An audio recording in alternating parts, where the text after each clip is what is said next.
다 함께 사도신경으로 신앙 고백하겠습니다. 전능하사 천지를 만드신 하나님 아버지를 내가 믿사오며 그 외아들 우리 주 예수 그리스도를 믿사오니 이는 성령으로 잉태하사 동정녀 마리아에게 나시고 본디오 빌라도에게 고난을 받으사 십자가에 못 박혀 죽으시고 장사한 지 사흘 만에 죽은 자 가운데서 달살아나시며 하늘에 오르사 전능하신 하나님 우편에 앉아 계시다가 저리로서 사는 자와 죽은 자를 심판하러 오시리라. 성령을 믿사오며 거룩한 공회와 성도가 서로 교통하는 것과 죄를 사하여 주시는 것과 몸이 다시 사는 것과 영원히 사는 것을 믿사옵나이다. 아멘. 찬송가 425장 부르겠습니다. 주님의 뜻을 이루소서.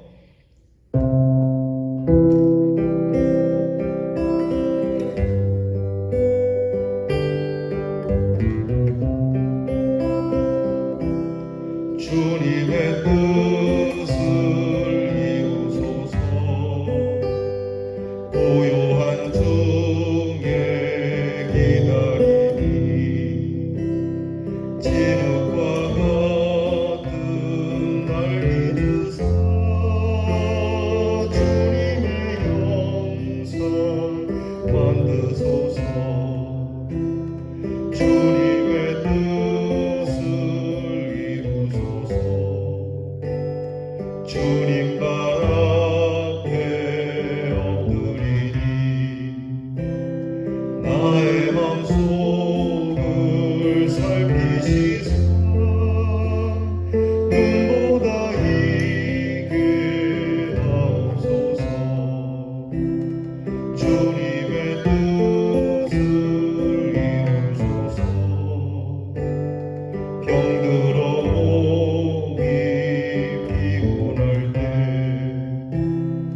권능의 손을 내게 펴사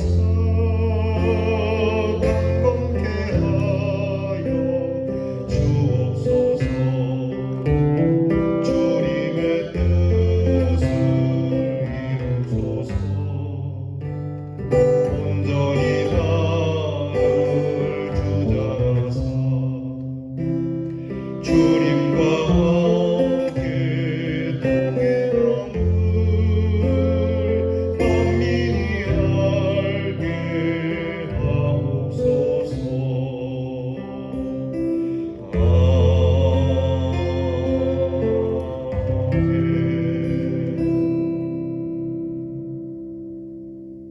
기도하겠습니다.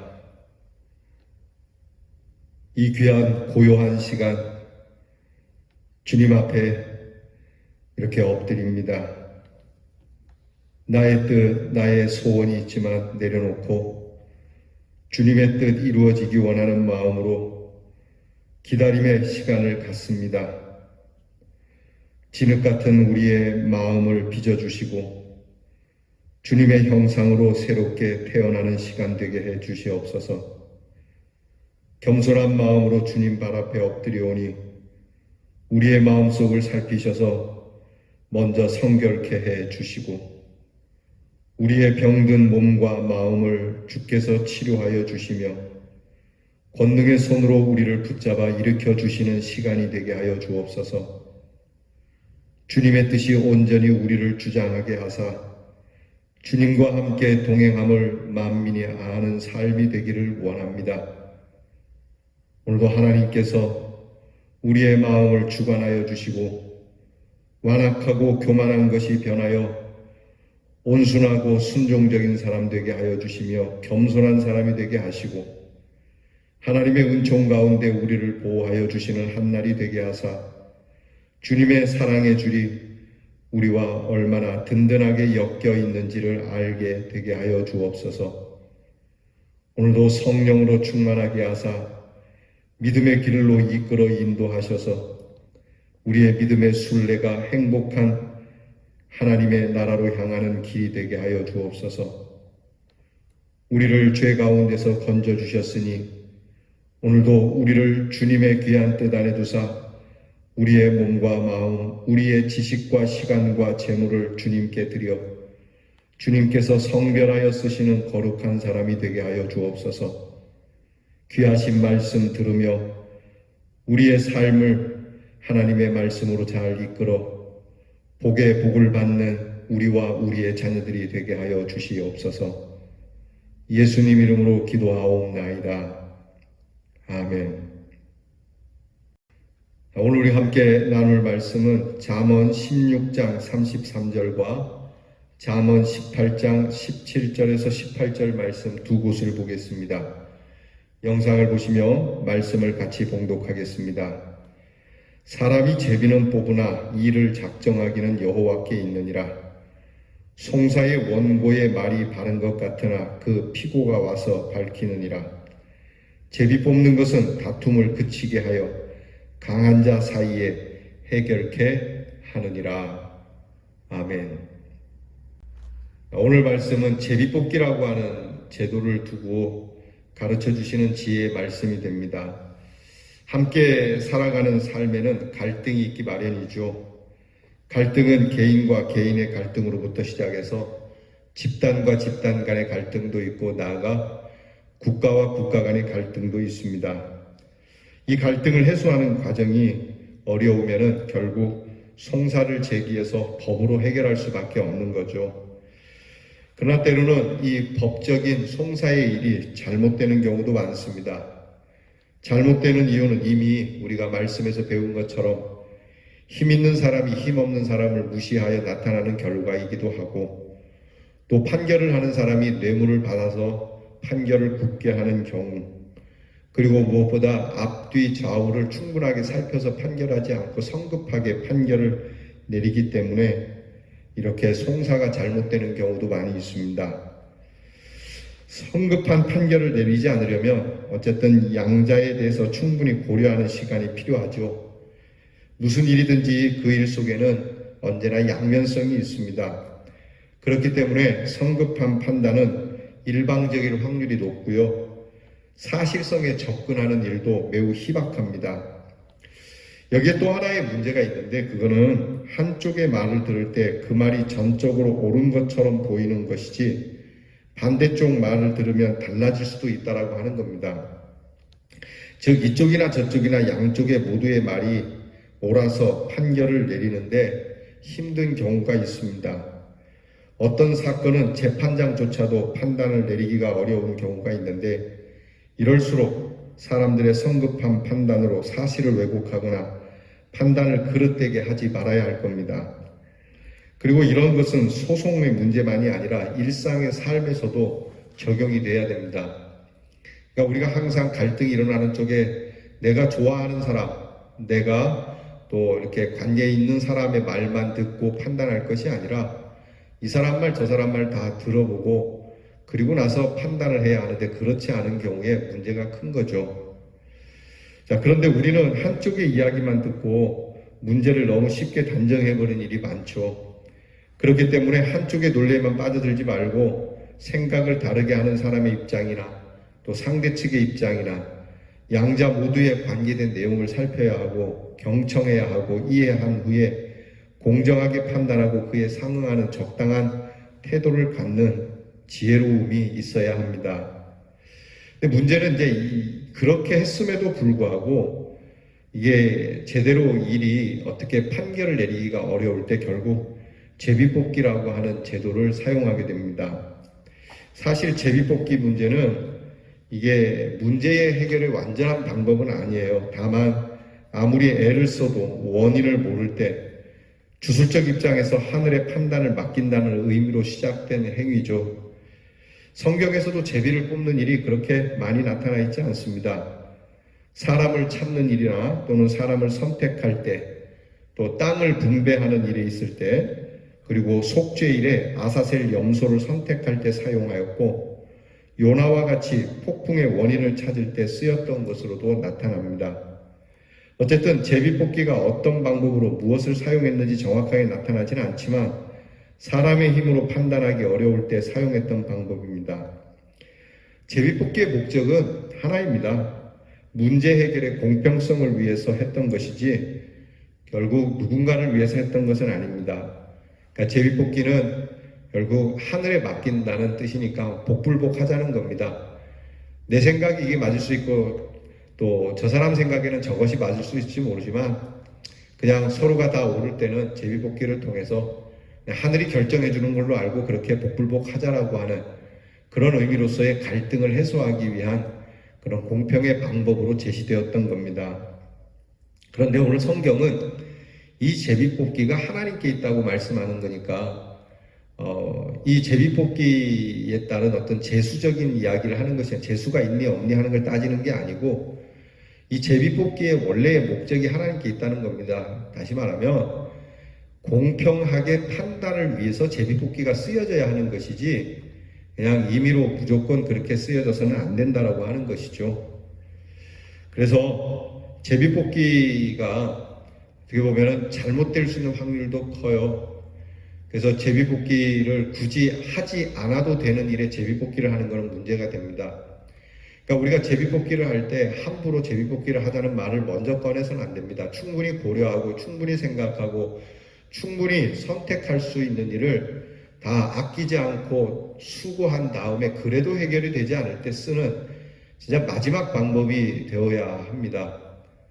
자, 이 제비뽑기는 오늘날의 투표 제도가 되죠. 재판이나 사람의 선택 또는 중대한 결정은 투표를 통해서 실행합니다. 그런데 이 투표보다도 더 중요한 것은 바로 하나님의 사람들이 하나님께 묻고 하나님의 뜻을 구하고 그 뜻을 분별하여 말씀과 성령의 인도를 받아 성숙하고 아름다운 선택이 되도록 하는 게 중요해요. 예를 들면 교회에 어떤 직분자를 세울 때 우리는 그분을 택하여 선택하고 투표를 하죠. 이 대의적 방법으로 투표를 합니다마는 그러나 투표보다 앞서는 것은 항상 이 일에 하나님께 먼저 묻고 하나님의 말씀을 따라서 중심을 잡고 그리고 투표로 가지 않고 이 일을 행할 수만 있다면 참 은혜로운 방법입니다. 그러니까 이것을 먼저 찾아야 해요. 이것이 되지 않을 때는 투표를 하는 거죠. 워낙 왈가왈부하는 일이 많으니까 이런 갈등을 해소하고자 투표를 하는 것이지만 투표 전에 모두가 만장일치로 기뻐하고 나의 사사로움을 내려놓고 나의 감정적인 것을 내려놓고 하나님의 뜻 안에서 기쁨으로 모두가 인정하고 그렇게 선택하는 것이 제일 중요하다라고 하는 겁니다. 오늘 성경 말씀이 그렇게 말씀하는 겁니다. 그래서 우리는 가끔 교회에서 이렇게 박수로 받는 일 있지 않습니까? 이게 참 좋은 겁니다. 여러분 박수로 받읍시다. 그러면 박수로 받고 끝나야 할 일인데 이것을 귀찮아서 박수로 받는다는 것도 문제고요. 그리고 또 이게 충분히 박수로 받을 수 있는 거를 내 감정 때문에 무조건 투표로 합시다 해서 밀어붙여가지고 투표로서 결정하는 일도 있습니다. 이것보다 앞서야 되는 것이 말씀한 대로 하나님의 뜻 안에서 해결을 하는 것이죠. 여러분 이게 민주주의적인 방법이 우리의 최선의 방법이긴 하지만 이것이 얼마나 큰 무서운 일을 저지르게 되는지 우리는 성경을 통해서 배웁니다. 대의적 방법, 이 투표와 같이 이 다수의 의견을 인정하는 제도의 가장 큰 악이라고 해야 되나요? 가장 큰 실수가 예수님을 십자가에 못 박게 하는 일이었습니다. 그때 예수님을 못 박지 말자는 사람도 있었지만 대부분이 다 예수님을 못 박자는 것에 투표를 했던 겁니다. 민주적인 방법으로는 예수님이 십자가에 당연히 돌아가시는 것이 당연하겠죠. 그러나 이것이 얼마나 하나님 앞에서 악한 일이었는지 모릅니다. 그래서 여러분이 민주적인 방법을 교회에서 무조건 절대화해서는 안 됩니다. 하나님의 사람들은 민주적인 방법을 우리가 생각하고 고안해낸 가장 형평성 있는 방법이겠지만 그보다 앞서서 우리의 민주적인 방법이라 할지라도 하나님의 뜻 안에 있는지를 물어야 했다라고 하는 것이죠. 가급적이면 하나님의 교회에서 여론몰이를 해서 박수를 치는 그런 행위는 나쁘지만 모두가 한마음 한뜻으로 투표하고 제비뽑기보다는 모두가 다 박수를 치고 그리고 모두가 다 한마음으로 은혜롭게 선택하고 결정하는 일이 제일 중요하다고 하는 겁니다. 가끔 보면 어떤 가정은 이렇게 투표를 하는 가정도 있다 하더라고요. 가정의 대소사를 결정하는 일에 있어서 가정이 하나 되지 못해갖고 투표합시다 하는 그런 가정도 있다고 하더라고요. 여러분, 이게 참 사실은 비참한 거거든요. 그게 행복한 말은 아니지 않습니까? 가정의 가족 애를 가지고 가정을 위하여 서로가 서로를 위하여 양보하면서 좋게 결정하고 은혜롭게 선택할 수 있는 일을 기계적인 방법으로 하는 거 결코 복되지 못한 방법입니다. 오늘 우리는 하나님 앞에서 우리의 성급한 판단이나 기계적이거나 제도적인 것에 의존하기보다는 신중하게 하나님 앞에서 은혜롭게 처리하는 성숙한 믿음이 필요합니다. 그래서 문제를 두고 기도하고, 그래서 더 신중하게 말씀과 그리고 믿음의 태도를 가지고 이 문제들을 극복해가는 지혜가 필요할 것입니다. 모쪼록 우리는 투표할 일이 참 많은 세상입니다. 투표할 수 있다는 건 감사한 일이죠. 참정권이 있다는 것은. 그러나 여러분, 모든 일에 있어서 투표만이 문제가 아니라 하나님 앞에서 우리의 선택이 책임성이 있고, 그리고 우리의 선택이 하나님의 영광을 위하여 쓰일 수 있는 방법을 찾아서 우리가 함께하는 이 모습이 저와 여러분의 가정과 저와 여러분이 섬기는 교회에 있기를 주님의 이름으로 축원합니다. 기도하겠습니다. 하나님께서 우리를 구원하실 때에 투표를 해보고 우리를 구원하자고 말씀하시지 않고 전적인 하나님의 은혜로 그 사랑으로 우리를 구원하셨듯이 우리도 우리 사이에 일어나는 갈등의 문제를 해결할 때 우리가 이런 기계적인 방법을 그리고 제도적인 방법을 의지해서 하기보다는 하나님께서 우리를 사랑해 주신 사랑의 방법으로 선택할 수 있는 귀한 지혜와 용기가 저희들에게 있게 해 주시옵소서. 예수님 이름으로 기도하옵나이다. 아멘. 주께서 가르쳐 주신 기도를 다 함께 드리겠습니다. 하늘에 계신 우리 아버지여, 이름이 거룩히 여김을 받으시오며 나라 임하옵시며 뜻이 하늘에서 이루어진 것 같이 땅에서도 이루어지이다. 오늘날 우리에게 일용할 양식을 주옵시고 우리가 우리에게 죄 지은 자를 사하여 준 것 같이 우리 죄를 사하여 주옵시고 우리를 시험에 들게 하지 마옵시고 다만 악에서 구하옵소서. 대개 나라와 권세와 영광이 아버지께 영원히 있사옵나이다. 아멘.